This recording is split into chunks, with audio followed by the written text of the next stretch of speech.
Okay, so hi everyone. My name's Beiboer, and this is my colleague Aman Bajaj. Hi everyone. We're here representing AXA Insurance. So we're both part of the Business Leaders Graduate Programme, currently in our second placement of 3, but we'll discuss a bit more about the placements later. We both started in September. So I'm going to pass over to Aman, who will tell you a bit about AXA. I'm not sure which is the right button. Okay, first time. Works. Cool. Let's tell you a bit more about AXA and why would your students choose AXA. We've got a wide global reach. It's not 57, it's in fact more now. So more than 57 countries. So it's a global firm. We're present in Africa, America, Asia. We're all over the world. We're present in emerging markets as well. So 1 in 4 UK customers actually hold an AXA product. We are also the number 1 insurance brand in the world, 1 over Allianz. Total revenues, that's gone up as well. And net profit figures on there as well. Our clients, more than 100 million clients. Then we've got more than 160,000 employees based all over the world as well. AXA also offer professional qualifications and support with that, as some of the others mentioned earlier. So I decided not to do the CII in my first sort of rotation. As some of the others mentioned, coming straight out of university, I didn't really fancy looking at textbooks again, sitting exams, but now I've pushed myself in my second placement.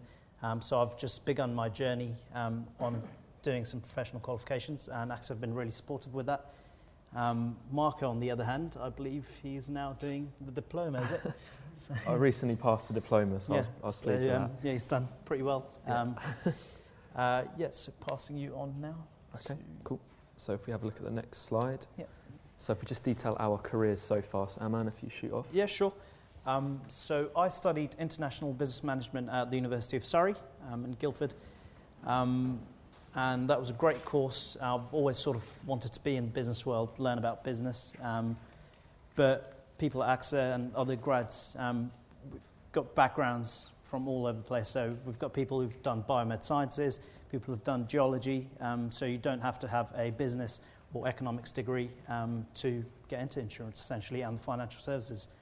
Whilst I was at university, so I did a sandwich course, meaning you have to do a year in industry. I also worked part-time at Barclays, started off as a cashier, but then got promoted to a personal banker. I said I'll stay on for my placement, which is what I did for my sandwich year, essentially.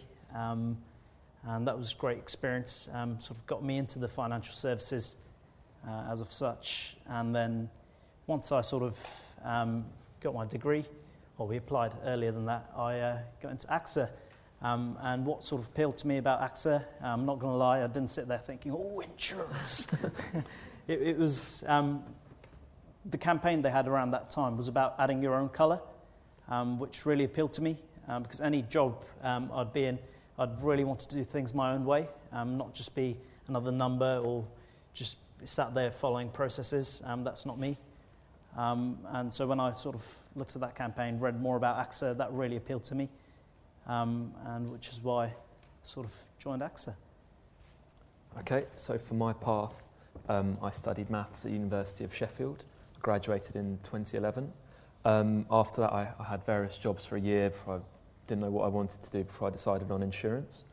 So for 2.5 years, I worked for Zurich Municipal as an underwriter. That was a great role initially, but I was a bit worried about progression options, thought my role had become a bit stale, so I looked elsewhere.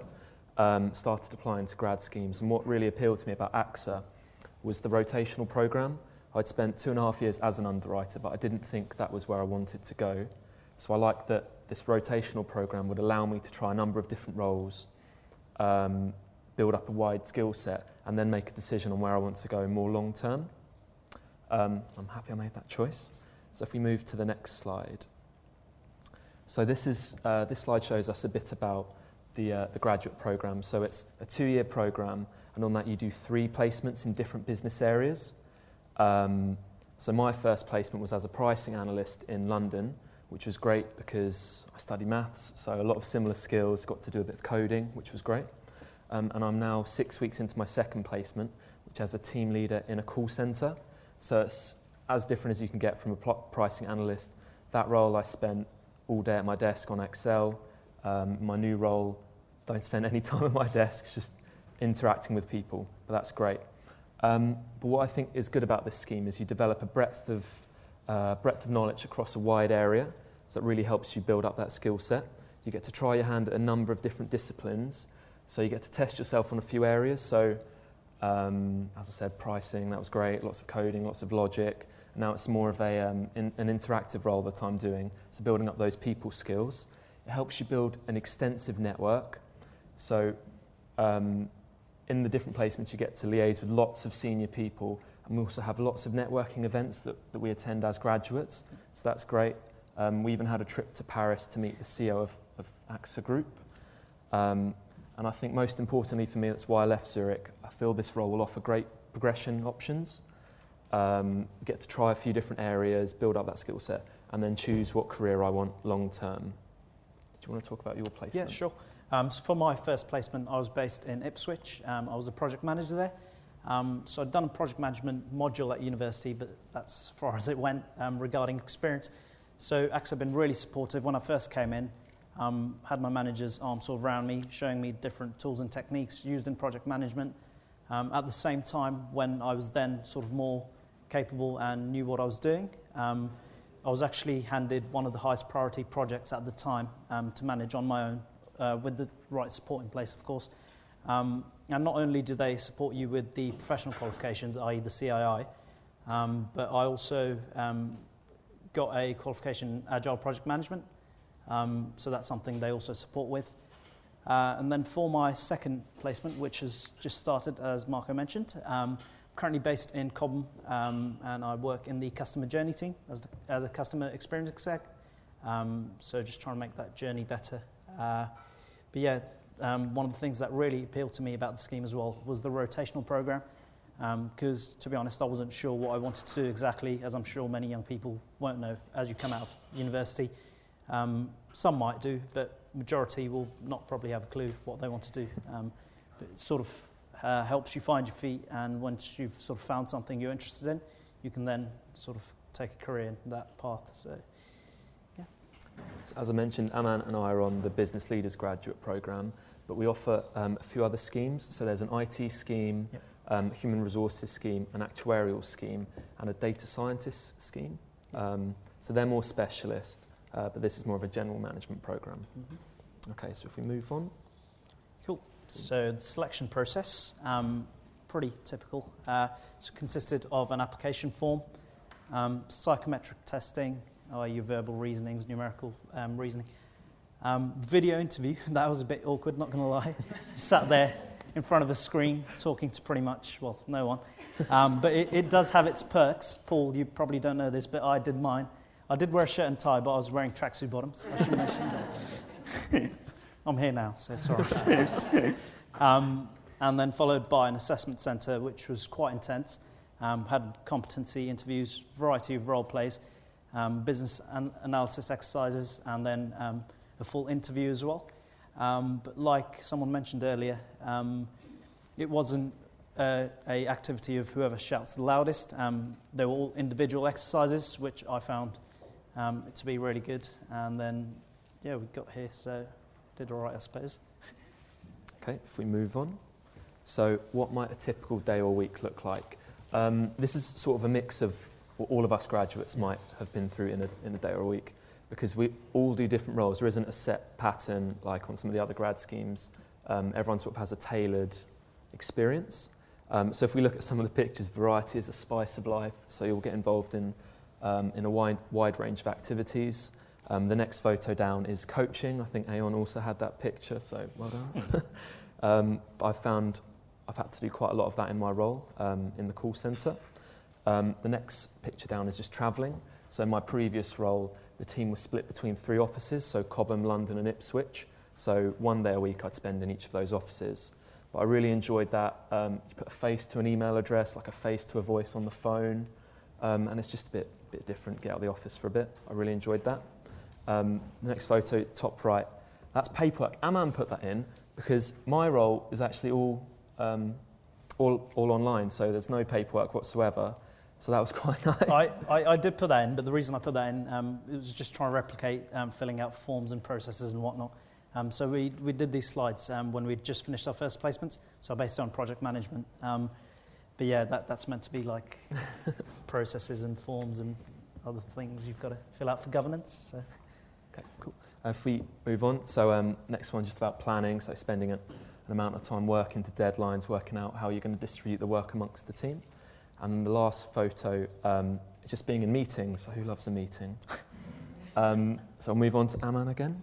All right. Best part of my job, or our job rather, so using that variety picture again because we do love it. Like I said, if I was doing the same thing day in, day out, me personally, I wouldn't be able to bear that. So I love the fact that I get to do different things on a weekly basis. Freedom. Like I said, that really appeals to me, being able to do things my own way. So we're not robots, we're humans. We all like to do things our own way. So that's one of the other things I really like. Then networking. So my second week in AXA, when I hardly knew anyone, I was really glad that I was able to pick up the phone and get an appointment with the finance director and go see him.